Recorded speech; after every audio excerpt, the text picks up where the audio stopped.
So if the theory of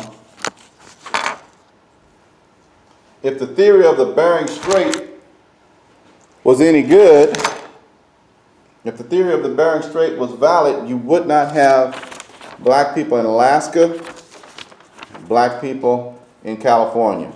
So that theory is wiped out. So his story, the European perspective history, is filled in with theories that don't add up. So in order to prove that his theories are wrong, you use archaeology, photographic evidence, artifacts, and legend accounts or family accounts, what do you call them? Family stories that are passed down. I would trust my grandmother or my great-grandmother when my father spoke to her, she was 90 years old. Just before she died, she called all her grandchildren, great-grandchildren into the room and spoke to them. They knew she was dying. And my father was, I believe he was 6 years old at the time. In 1951. He was 6 years old. She told him and his cousins how she got to Oklahoma where she was. She came from Alabama. She was an Alabama Choctaw. What her account was is that the white people were moving in. And so the Indians were getting away from them because they know that they were fighting and killing them. So they moved westward.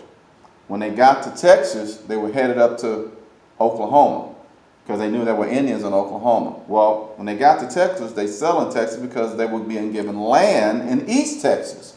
In East Texas, up near from Greenville on over to Baton Rouge, Louisiana, the Native Americans were allowed to settle on land in Texas, Northeast Texas.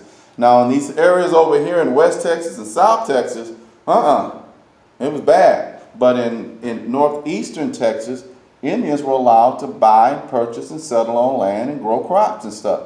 The people that were in that area, because you got to remember now, the killers were down here in Galveston. The killer white people were here in Galveston, Houston, Dallas.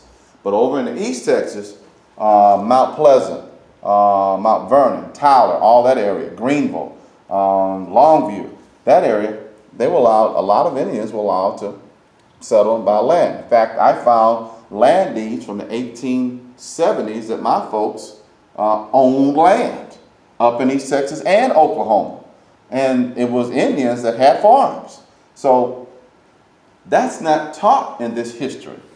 That's not taught in this European history at all. But a lot of those Indians, anyway, get back to my grandmother's account. She told my father, my great-grandmother told my father that what they did was when they settled in East Texas, this was in the 1880s, the Indians were being chased by the troops, the army, the cavalry. Well, the Indians were still doing raids following the buffaloes north and south. Well, one of Indian brave, who was given an American name, John Harris, came down on a raid to East Texas from Canada. Kidnapped her. She was 18 years old. Kidnapped her and took her as a wife back to Canada. All right. So she had left from Alabama, Choctaw, Alabama, came over to Texas, got picked up in Texas on a raid, kidnapped, taken back up to Canada, married, had 2 children. They were still running from the Indians, came back down to Oklahoma, and that's where she gave birth to her 2 children. I know at least she had 2 girls at that time. And in 1886, guess what? Before she left Texas, she had a marriage license from a guy she was supposed to be married to in Texas named Johnson, Walter Johnson, all right? So she was taken from him on a raid, but because she had a marriage license, when the troops got to Oklahoma, they said, you got a marriage license from Texas, right? They separated her from her husband, and she had the 2 children by the Indian, took her back to Texas, and gave her to her husband, all right, who was a black man named Walter Johnson, all right? But her 2 daughters stayed with the father, the Indian father, in Oklahoma, all right? So Those two girls had children, and one of the children was my grandfather, this guy. All right? So that just goes to show you, you won't get an account like that in his perspective. His perspective won't tell you that Indians own land in Texas. It won't tell you that Indians were still doing raids from 1876 when custom went down all the way to 1920s when they had the final Indian War. They were still doing raids and they were still following the buffalo. So they don't put that in history. All you get in history is that the European colonists came over. They brought smallpox with them. All the Indians died, and you got just a few of them left on reservation. That's all you get. And that's not right. But that just goes, my time is up, but that just goes to show you that you have to rely on your family accounts first. Any artifacts that your family may have, like a picture, a photograph, or art. Let's say your mother has like my grandfather had a brick from Oklahoma. Let's say a tomahawk or a moccasin, that your grandmother kept. Photographic evidence. My father kept his photographs. So photographic, archaeology, cave drawings, stone carvings, pottery, stuff like that. That will give you the correct story, which is in contradiction to his story, the conquerors. And that's how you know. I had to do this lesson because a lot of people are saying, well, how do I know which one is right? This is how you know. You've got to get one of these four things to verify. Don't go by his books. Don't go by the man that conquered you. Don't go by his books. Don't go by his writings. Don't go by his TV shows. Don't go by his TV commercials. We all know that the old TV commercial of Iron Eyes Cody. We know this guy, Iron Eyes Cody, which was supposed to be a real Indian. We know that was in a Don't Mess with Texas commercial that turned to the side and there was a tear coming out of his eye. We know he's not even an Indian. He's Italian. Full Italian. So they use an Italian person instead of the real black Negroid Iron Eyes Cody. They put an Italian in his face. That's why he's called a fake Indian, and this is the real Indian. You cannot go by your conqueror's history or stories. You cannot go by him. He's always going to lie to you and tell you the truth. And here's another thing I had to bring out. There were some preachers up in New York that were out on the street. They're called the One West Group. And what they do is they give a biblical account of history. Some white guys walked up to him and said, their biblical account showed that the 12 tribes of Israel were the people over in on the northern continent. Let's see if I got that. They proved that these tribes are these people. They proved that with the biblical account.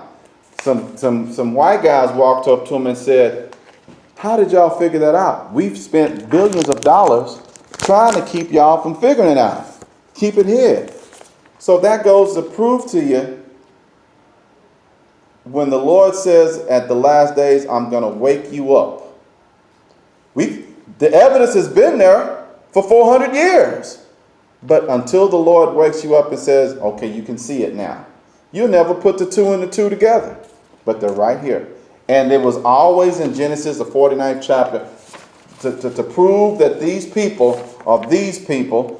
Just read Genesis 49th chapter, and it will tell you exactly what's on this chart. But nobody saw it.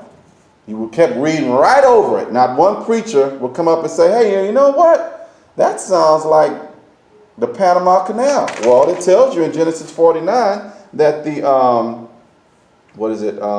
Zebulonites? Panama, the Zebulon. In Genesis 49, if you read it, it said that there would be a harbor for ships. Well, the Panama Canal, all the ships got to go through there to get over to the coast, to the Pacific coast. It's always been there. But when the Lord has you in a deep sleep, you're not going to figure it out. Well, when he woke them up, they figured this out. And then, but the white people knew it all along.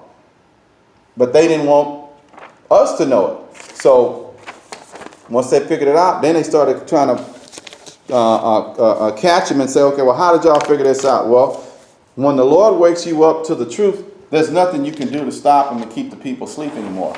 So we're waking up to who we are, and that was a major sign to the end times, to the last of the end times. So the fact that we know who we are, we know that their story is lies, and we know the biblical account is our account. The Bible is about us. It's not about them. That's why they have to come up with theories, because it's not about them. In fact, it's against them. So that's why they know that this is actually the end of it. Because when we finally woke up to when the Lord woke us up to who we are, then we know that that was a major sign for the end of the kingdom, their kingdom, to come down, and it is coming down. So, but I had to do that lesson because a lot of people are wanting to know that. Well, okay, I understand what you believe. How can you prove it? Well, you prove it with archaeology, artifacts, and family accounts.